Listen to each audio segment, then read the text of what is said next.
Tradicionalment, la historiografia s'ha interessat més per aquells períodes històrics en què hi havia ja una documentació abundant, que per tant facilita la tasca investigadora, no?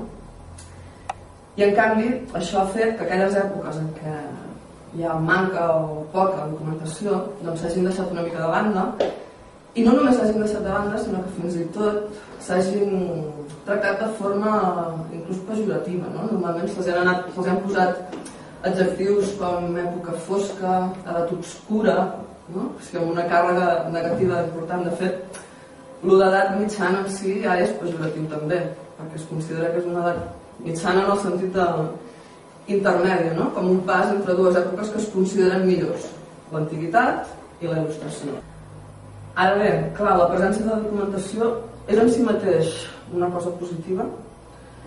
El que ens indica normalment, quan hi ha molta documentació, el que ens indica és que hi ha un poder fort, la presència d'un poder fort que, per tant, té la capacitat d'organitzar, o si més no, ordenar els processos productius. I això, aquest poder, aquest centre de poder, és el que tradicionalment ha interessat més als historiadors.